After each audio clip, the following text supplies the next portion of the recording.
Okay, so question 4, and immediately we notice a graph, so that's going to come into play. We're going to have a quick look at the question. Moving air can be used to generate electricity using a wind turbine. So moving air, quite a weird term for, well, wind. Wind can be used to generate from a wind turbine. So let's draw ourselves a little wind turbine here. Here's my little wind turbine, just so I lock into my brain what I'm talking about. Figure 8 is a graph of kinetic energy. So here we've got kinetic energy against wind speed for a mass of moving air. Mass of moving air, so wind.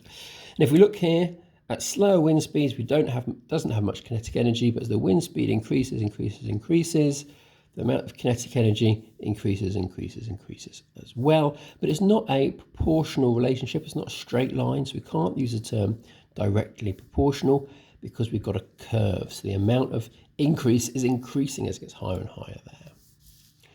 So just before the air reaches a wind turbine, it has a wind speed of 15 meters per second. So the air going in here is going at 15 meters per second. When the air has gone through, it has a wind speed of 13 meters per second. So let's add that in there, 13 meters per second. So we've got a drop of 2 meters per second. As the air moves through the turbine, some of its kinetic energy is transferred to the turbine. So we can see here it's going to have less kinetic energy because it's going slower. That kinetic energy has been transferred to the turbine itself, which is going to be used to turn a generator, which generates electricity. So here we go. Use the graph. That's the real key thing for us. We've got to use the graph. You've got a question that says use the graph. Guess what you've got to do? You've got to use the graph to determine the percentage of the kinetic energy transferred to the wind turbine from the air. So with this question, the first task is to think about the kinetic energy. So let's have a look. What do we know about the kinetic energy, or how are we going to find that out? Well, the key is these two bits of information here. It goes in at 15. So if I use this graph and have a look at 15 meters per second, I'm going to just grab my Luton Town pencil case, held together an elastic band, and let's get out my Luton Town ruler and a pencil to have a look at this graph then. So we're starting off with 15 meters per second. So let's draw ourselves carefully here, a line up to there. And as we hit the line at 15, we're going to go across to there. So we start at 15, and by using this graph, I can find out it's got that much kinetic energy. How much is that much? That's the next trick to this question. Well, if we zoom in on this scale here, we blow it up a little bit, we've got 6 there. Then we've got 1, 2, 3, 4, 5 boxes. So 1, 2, 3, 4, 1, 2, 3, 4, 5 boxes. So we got 4. And we're looking at this, let's see, it's 2 boxes below. That is our reading. Now you might be able to tell automatically what it is in this little scale, but let's just work ourselves through it, shall we? So how much is 1 box? How much do we go up by that? Trick here is to go, well, hang on a sec, we've got 1, 2, 3, 4, 5 boxes, and we've got a gap of 2. So we've got a gap of 2, and we're going up by 5 boxes. So 1 box is going to be 5 over 2, which is 0.4. He says running out of room in the corner there. So each box is going to be 0.4.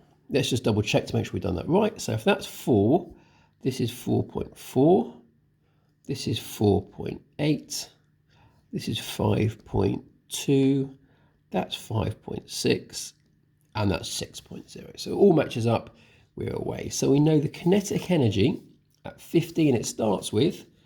So let's have a look here. So 15 meters per second gives us a kinetic energy of 5.2. Now a little note here, they've thrown this a little bit in just to make sure you're paying attention. Kinetic energy of moving air in lowercase k, capital J, kilojoules. So that is 1,000 joules. So that's how much energy it's got to start with. It drops to 13 meters per second. So how much is 13 meters? How much kinetic energy is 13 meters per second? Well, let's have a look on this bottom scale here. Where's 13? Well, we could put a number. It's going to be somewhere around here, but let's make sure we get it right. We're going to do a similar thing to what we did here, just on the vertical scale here. Now we've got 10 here, and if we look, we've got 1, 2, 3, 4, 5, 6, 7, 8, 9, 10 boxes till we get to 15. So we're going to do it. So the question is, how much is one box? So we've got a total of 10 boxes. We've got a gap of 10 to 15, which is a gap of 5. Done the wrong way round. Gap of 5 over 10 boxes. So each one box is going to be 0.5. So if I look here, if I want the gap to 13, that's going to be a total of 6 boxes here and 4 boxes there. So I can either count 6 this way or 4 that way. I'm going to go 4 this way. 1, 2, 3, 4 there. I'm going to mark that 13. I'm going to do a vertical line up to the line, there we go. And let's do a line across. Now let's pay really careful attention here.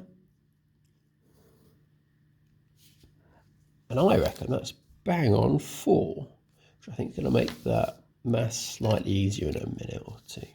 So at 13 meters per second, we've got a kinetic energy of 4.0, again, kilojoules. So that's the kinetic energy before and afterwards. That's the first stage of this question.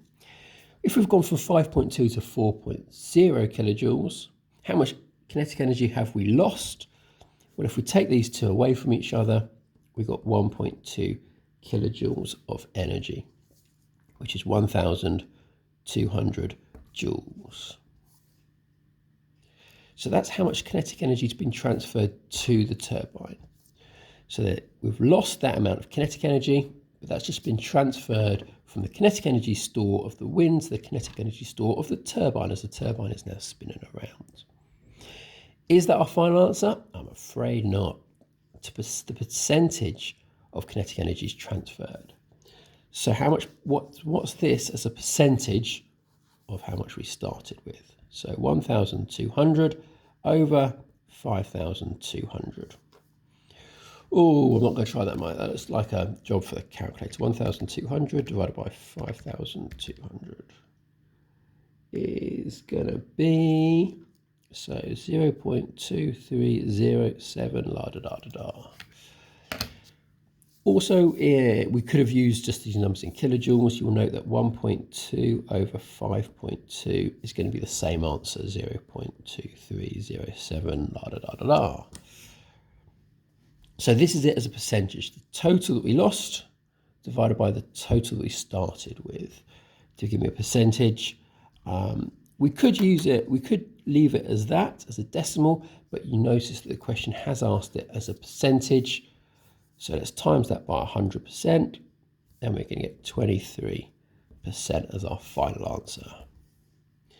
The exam board do allow an answer anything in the range to 18 to 32%. So if you're anything in that range, you would have got the marks as well, just depending on how well you read the scale.